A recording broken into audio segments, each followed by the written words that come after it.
ಕಾಂಗ್ರೆಸ್ ಸರ್ಕಾರ ಮತ್ತೊಮ್ಮೆ ತನ್ನ ಒಂದು ಸಮುದಾಯದ ಓಲೈಕೆ ನೀತಿಯನ್ನು ಬಹಿರಂಗಗೊಳಿಸಿದೆ. 2022ರಲ್ಲಿ ರಾಜ್ಯದ ಎಲ್ಲ ಸರ್ಕಾರಿ ಶಿಕ್ಷಣ ಸಂಸ್ಥೆಗಳು ಹಾಗೂ ಪದವಿ ಪೂರ್ವ ಕಾಲೇಜುಗಳಲ್ಲಿ ವಸ್ತ್ರ ಸಂಹಿತೆಯನ್ನು ಜಾರಿಗೆ ತಂದಿತ್ತು.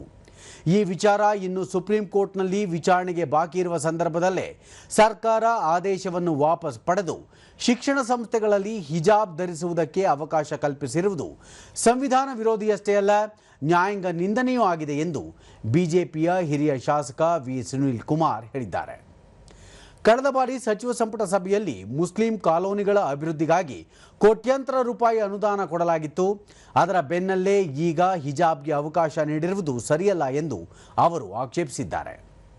ಅಲ್ಲದೆ ತನ್ನ ಮತ ಬ್ಯಾಂಕ್ ಭದ್ರಪಡಿಸಿಕೊಳ್ಳುವುದಕ್ಕಾಗಿ ದೇಶದ ಸಮಗ್ರತೆ ಹಾಗೂ ಸಂವಿಧಾನಕ್ಕೆ ಧಕ್ಕೆ ತರುವಂತಹ ಕೆಲಸ ಮಾಡಲಾಗುತ್ತಿದೆ. ಹಿಜಾಬ್ ಧರಿಸಿದರೆ ಸಮವಸ್ತ್ರದ ಮೂಲ ಕಲ್ಪನೆಯೇ ವ್ಯತ್ಯಾಸವಾಗುತ್ತದೆ. ಒಟ್ಟಾರೆಯಾಗಿ ಈ ಸರ್ಕಾರಕ್ಕೊಂದು ಶೈಕ್ಷಣಿಕ ಧೋರಣೆಯೇ ಇಲ್ಲ. ಅತಿಯಾದ ಓಲೈಕೆ ಮಾಡಿದ ರಾಜ್ಯಗಳಲ್ಲಿ ಪಕ್ಷದ ಸ್ಥಿತಿ ಏನಾಗಿದೆ ಎಂಬುದನ್ನು ಕಾಂಗ್ರೆಸ್ ಆತ್ಮಾವಲೋಕನ ಮಾಡಿಕೊಳ್ಳಲಿ ಎಂದು ಅವರು ತಿಳಿಸಿದ್ದಾರೆ.